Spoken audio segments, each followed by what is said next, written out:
اعوذ باللہ من الشیطان الرجیم بسم اللہ الرحمن الرحیم۔ ناظرین، ہماری 6 ایپیسوڈ علم غیب کی موضوع پر مکمل ہو چکی ہیں اور ان میں قرآن اور حدیث سے ہٹ کر ہم نے بات نہیں کی، اور علم غیب پر جو ہم نے موضوع پیش کیا 6 ایپیسوڈ میں وہ صحیح حدیث اور قرآن کریم کی آیات کریمہ پر تھا۔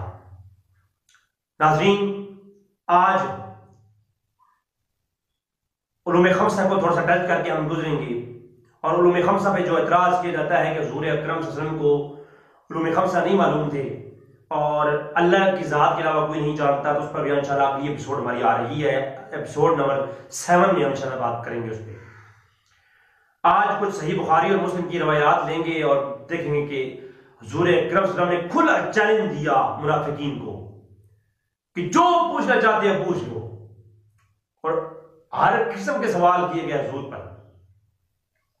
کچھ لوگ کہتے ہیں جب حضور نے کہا جو پوچھنا چاہو پوچھ لو، اس سے مطلب صرف احکام شریعت ہے، حالانکہ احکام شریعت نہیں ہے۔ میں انشاءاللہ تعالیٰ ایسا جواب دوں گا جس کے جواب کوئی بند نہیں پائے گا اس ایپیسوڈ کے آخر میں جا کے۔ ہمارا مقصد بلا کسی پر اٹیک کیے ہوئے اپنا عقیدہ بیان کرنا ہے، ہم نے کسی کو چھیڑنا نہیں ہے، ہمارے نزدیک کوئی کسی پر تنقید نہیں ہے، بلکہ اس پر بھی ہم لیکچر لائیں گے، بتائیں گے کہ کسی کو ایسے انگوش تنقید نہیں اٹھانی چاہیے۔ جو کوئی عقیدہ رکھتا ہے اس کے پاس جو تحقیق موجود ہے اس پہ عمل کر رہا ہے، انشاءاللہ اس پہ ہم بات کریں گے۔ تو علم غیب کے متعلق آج جو ہمارا موضوع ہے، حضور اکرم صلی اللہ علیہ وسلم نے کہا کہ جو پوچھنا چاہو پوچھ لو۔ حضور نے پیٹوں کی خبر دی، پیٹ میں کیا ہے کوئی نہیں جانتا، بارش کب ہوگی کوئی نہیں جانتا، تو آؤ دیکھتے ہیں۔ سب سے پہلی آیت کریمہ جو سورہ المائدہ کی ایک آیت کریمہ ہے، لا تسألوا عن شیء کے متعلق یہ آیت کریمہ، اس کی تفسیر کرتے ہوئے امام بخاری نے کتاب التفسیر جلد نمبر 2 صحیح بخاری اور صفحہ 225 پہ لکھتے ہیں، عبداللہ ابن عباس رضی اللہ عنہ سے روایت ہے کہ ایک لوگوں کا گروہ تھا جو ہر وقت حضور پر سوال کرتا تھا، کہتا بتائیں کہ میرا باپ کون ہے، بتائیں کہ میری اونٹنی گم ہو گئی کہاں ہے۔ ایسے سوال کیا کرتے تھے حضور اکرم صلی اللہ علیہ وسلم پر۔ تو پھر یہ آیت نازل ہوئی کہ ایسے سوال مت پوچھو کہ جب تمہیں بتائے جائے کہ تمہیں جو ہے وہ برا لگے۔ قرآن کریم میں آیت نازل ہوئی سورہ مائدہ کی، اور اسی کی تفسیر پر عبداللہ بن انس بن مالک کی روایت ہے صحیح بخاری میں، کتاب الاعتصام اور جلد نمبر 3 حدیث نمبر 1802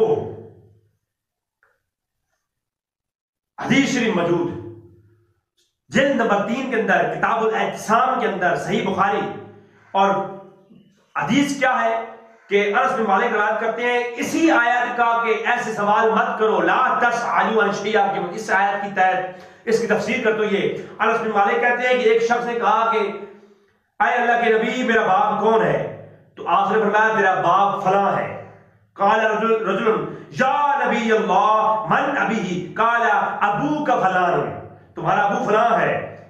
اور پھر یہ آیت کریمہ نازل ہوئی کہ اے ایمان والو ایسی باتیں مت پوچھو جب تو جو تجھ پہ بیان کی جائے اور تجھے برا لگے۔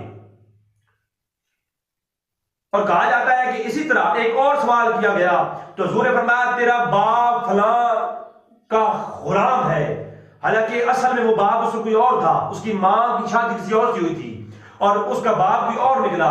جب یہ بات ہوئی تو اللہ نے آیت نازل کی، اے لوگوں ایسے سوال مت پوچھو کہ جو تجھ پر عیاں کیے جائیں اور تجھے برا لگے۔ امام ابن جریر طبری اسی آیت کی تفسیر میں لکھتے ہیں کچھ لوگ جو ہے نا مذاق لایا کرتے تھے، حضور سے سوال کرتے تھے بتاؤ ہمارا باپ کون ہے۔ پھر حضور نے فرمایا کہ پوچھو جو پوچھنا چاہتے ہو۔ ایک شخص کھڑا ہوا کہنے لگا میرا باپ کون ہے؟ فرمایا تیرا باپ فلاں کا غلام ہے۔ تو وہ شرمندہ ہو گیا کہ میرا باپ تو اصل میں کوئی اور ہے اور میں فلاں کے نطفے سے ہوں۔ جب یہ بات ہوئی تو وہ شخص جب یہ بات سنی تو آیت نازل ہوگی کہ فرمایا میرے نبی سے ایسے سوال مت کرو جن کا جواب تجھے ملے اور تم شرمندہ ہو جاؤ۔ اسی طرح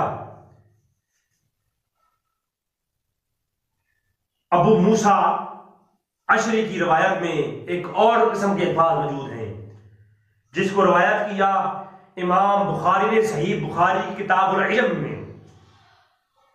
اور پہلی جلد کتاب العلم کے اندر امام بخاری نے اس کو روایت کیا۔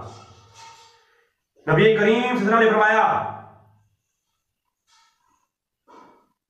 کچھ لوگوں نے سوال کیے کہ بتاؤ، تو حضور نے فرمایا جو کچھ پوچھنا چاہو مجھ سے پوچھ لو۔ سوال کیے حضور پر کیے گئے، تو ابو موسیٰ عشری اس کو روایت کے راوی ہیں، صحیح حدیث ہے۔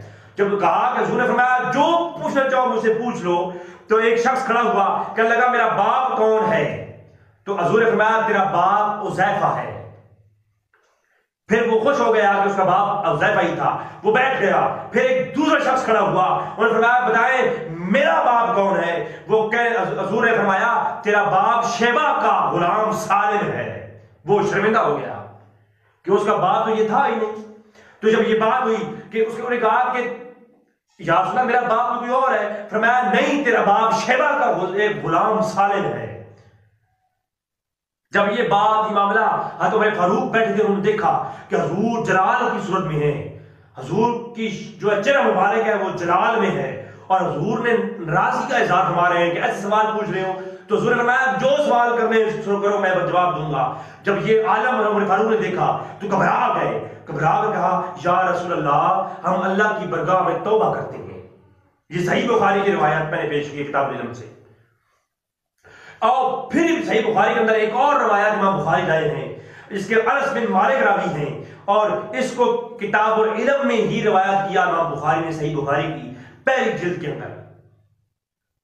کہتے ہیں صحیح بخاری سے دکھاؤ، تو صحیح بخاری کی صحیح روایات پیش کر رہا ہوں۔ ایک شخص جو پیدا ہوا، جوان ہوا، حضور کے سامنے کھڑا ہوا پوچھتا ہے یا رسول اللہ بتائیں میرا باپ کون ہے؟ شاید کس وقت سے اس کی 20-25 سال عمر ہو چکی ہے، اس کی ماں کے علاوہ کسی کو پتہ نہیں کہ اس کا باپ کون ہے۔ میرا نبی فرما رہا ہے تو شیبہ کے آزاد کردہ غلام سالم کا بیٹا ہے۔ میرے نبی کو کیسے پتہ چل گیا، کیسے علم ہو گیا؟ اور حضور دعویٰ کر رہے ہیں جو پوچھنا چاہو پوچھ لو۔ اگر یہ دعویٰ اس لیے تھا، حضور نے یہ کہا کہ فقط شریعت کے احکام پوچھ لو، حضور کو کہنے کا مطلب یہ تھا کچھ نادان بھائی یہ کہتے ہیں کہ میں ہاتھ جوڑ کے عرض کرتا ہوں حدیث پر غور کرو۔ اگر حدیث سے مراد یہ تھا کہ شریعت کے احکام پوچھنا ہے پوچھ لو، تو سوالی جب سوال کرتا ہے تو یہ کہتا ہے میرا باپ کون ہے، کیا یہ شریعت میں سے ہے؟ بھائی یہ سوال جو کیا گیا، چلو سوالی نے سوال غلط کر دیا تھا، شریعت کے متعلق نہیں تھا، حضور فرما دیتے مجھے علم نہیں، تم شریعت کے بارے میں پوچھو، یہ مجھے کیا پتا، تو پیدا ہوا اتنا بڑا ہو گیا، تیری ماں کو پتا ہوگا تو کس کا بیٹا ہے۔ اللہ کو پڑھے تو فرمایا، حضور نے فرمایا جو پوچھنا چاہو، اور جس نے جو کچھ پوچھا حضور نے وہی کچھ بتا دیا۔ پھر عمر فاروق کھڑے ہوئے اور حضور کے چہرے انور پر جب ناراضگی کا اظہار دیکھا تو فرمایا یا رسول اللہ ہم اللہ کی برگاہ میں توبہ کرتے ہیں، اور یا رسول اللہ ہم اللہ پر ایمان رکھتے ہیں اور اللہ کے رسول پر ایمان رکھتے ہیں۔ تو یہ بخاری کی کتاب العلم کے اندر دوسری روایت ہے۔ چلتے ہیں اگلی روایت کی طرف، صحیح بخاری شریف۔ کیوں بھائی بخاری شریف سے ہٹ کے بات نہیں کر رہا نا؟ آج بخاری والے کو ماننے والے جو ہیں یہ کلپ سن کر معلوم کو مان جانا چاہیے کہ حضور پیٹوں کی خبر بھی رکھتے ہیں۔ حضور کو پتا ہے کہ پیٹ میں کیا ہے اور کون کس نطفے سے ہے۔ ایک شخص کا باپ جو اس کی ماں کے علاوہ پتہ ہی نہیں ہے، حضور بتا رہے ہیں۔ حضرت انس بن مالک روایت کرتے ہیں صحیح بخاری اور کتاب مواقیت الصلاۃ صحیح بخاری شریف کے اندر روایت موجود پہلی جلد، اور اس کو روایت کیا امام مسلم نے بھی صحیح مسلم میں کتاب الفضائل کے اندر۔ انس بن مالک روایت کرتے ہیں کہ سورج ڈھلنے کے وقت حضور بیٹھ تشریف لائے اور نماز ظہر ادا فرمائی اور منبر رونق افروز ہو گئے، اور حضور نے ذکر کیا قیامت کا، اور پھر بڑے بڑے جو واقعات رونما ہوئے حضور نے ان کا ذکر کیا۔ پھر حضور نے فرمایا جس شے کے بارے میں پوچھنا چاہتے ہو مجھ سے پوچھو۔ تو ایک شخص کھڑا ہو گیا، اس نے کہا کہ بتاؤ یا رسول اللہ میرا باپ کون ہے؟ جب حضور اکرم صلی اللہ علیہ وسلم نے یہ کہا کہ پوچھو جو پوچھنا ہے، سارے صحابہ اکرام رونے لگ گئے، لیکن ایک شخص کھڑا ہو گیا جس نے کہا کہ میرا باپ کون ہے، اور اس شخص کا نام کون تھا؟ عبداللہ نام تھا۔ وہ کہنے لگا کہ میرا باپ کون ہے؟ حضور فرمایا تیرا باپ حذیفہ ہے۔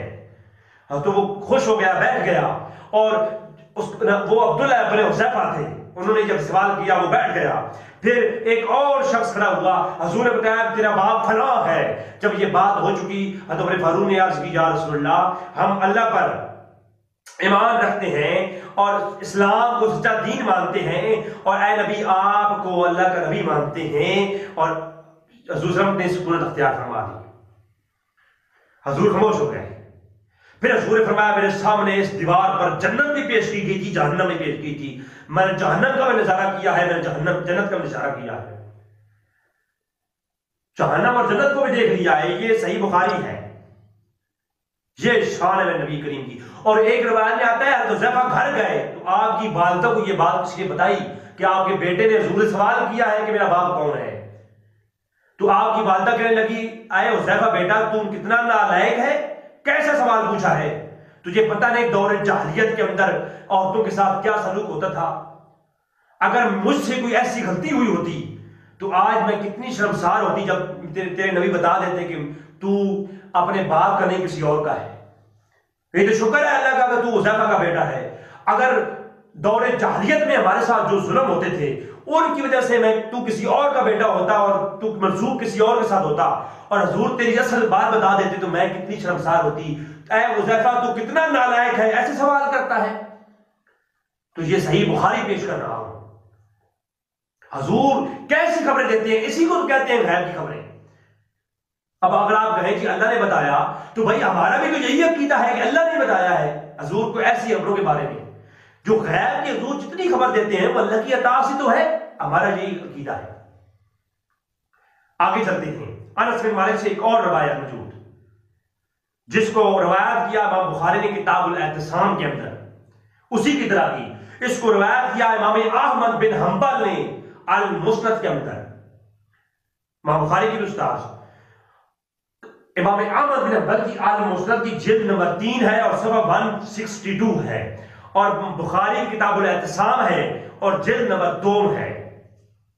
روایت موجود کہ اللہ اکبر، حضور اکرم نے نماز ادا فرمائی اور حضور کرامت کا ذکر کیا اور سارے جنت و جہنم کے امور کا ذکر کیا، حتیٰ کہ صحابہ کرام نے زور و قطار رونے لگے، جس کو بھی دیکھا جاتا وہ اپنی چادروں میں منہ چھپائے رو رہا تھا۔ حضور نے ایسا خطاب فرمایا۔ پھر حضور نے فرمایا کچھ لوگ سوال کرتے ہیں تو آج جو پوچھنا چاہو پوچھ لو۔ تو انس رضی اللہ عنہ فرماتے ہیں کہ جب سب لوگ زور و قطار رو رہے تھے تو ایک شخص کھڑا ہوا، اس نے کہا فقال من ابی یا رسول اللہ، میرا باپ حذیفہ ہے۔ قال من ابی یا رسول اللہ، یا رسول اللہ میرا باپ کون ہے؟ قال ابو کا حذیفہ، تیرا ابو حذیفہ ہے، تیرا باپ حذیفہ ہے، باپ حذیفہ ہے۔ پھر ایک اور شخص کھڑا ہوا، فرمایا میرا ٹھکانہ کیا ہے؟ فرمایا تیرا ٹھکانہ جہنم ہے، تو جہنم میں جائے گا۔ ابھی اس کی وفات ہوئی نہیں، اس کے اعمال کی تول ہوا نہیں، ابھی قیامت قائم ہوئی نہیں، ابھی میزان پر بات ہوئی نہیں، حضور نے پہلے فرما دیا تو جہنمی ہے، تو جہنم میں جائے گا۔ پھر حضور نے فرمایا سلونی اور پوچھو، جو پوچھنا ہے اور پوچھو۔ حضور جلال نے بار بار فرماتے تھے پوچھنا ہے، جو کچھ پوچھنا ہے پوچھو، جو کچھ پوچھنا ہے پوچھو۔ جب حضور فرما رہے تھے تو پھر عمر فاروق رضی اللہ تعالیٰ عنہ نے گھٹنوں کے بل بیٹھ گئے اور فرمایا یا رسول اللہ، ہم اللہ کے رب ہونے پر، اسلام کے دین ہونے پر، اے محمد صلی اللہ علیہ وسلم آپ کے نبی ہونے پر راضی ہوئے۔ حضور کے سامنے عمر فاروق نے عرض کی تو حضور نے سکونت اختیار فرمائی، حضور خاموش ہو گئے۔ اسی طرح انس بن مالک سے ایک اور روایت ہے جس کو امام مسلم نے صحیح مسلم میں ایک اور سند سے کتاب الفضائل میں بیان کیا، اس میں بھی یہی ہے، حضور بار بار فرماتے پوچھو جو پوچھنا ہے۔ ایک شخص نے پوچھا، حضور نے فرمایا تو جنتی ہے، ایک اور نے پوچھا، فرمایا تو جہنمی ہے۔ پھر ایک اور نے پوچھا، حضور نے فرمایا تیرا باپ، نے پوچھا باپ کون ہے؟ فرمایا، حضور نے فرمایا تیرا باپ حذیفہ ہے۔ تو پھر عمر فاروق دو زنوں ہو کے بیٹھ گئے، فرمایا ہم اللہ کو رب مانتے ہیں، اسلام کو دین مانتے ہیں، اے نبی آپ کو اللہ کا نبی مانتے ہیں، اس پر ہم راضی ہیں۔ حضور نے سکونت اختیار فرما دی۔ اب ناظرین معلوم ہوا ان حدیث شریف سے کہ حضور اکرم صلی اللہ علیہ وسلم کو ایسی غیبی خبر تھی کہ حضور یہ بھی جانتے ہیں کہ کون کس کا بیٹا ہے، کس کی اصل کیا ہے، کون کس کے نطفے سے پیدا ہوا ہے، تو پیٹ کی خبر بھی حضور رکھتے ہیں۔ حضور کو بکمال علم عطا ہوا اللہ کی طرف سے، یہ ہے اللہ کی عطا سے۔ ہمارا عقیدہ یہ ہے جس کو میں نے ایپیسوڈ نمبر 1 میں ڈیفائن کیا۔ دعا ہے کہ رب تعالیٰ میں شان نبوت کو اور شان علم مصطفیٰ کو سمجھنے کی توفیق عطا فرمائے۔ وما علینا الا البلاغ المبین۔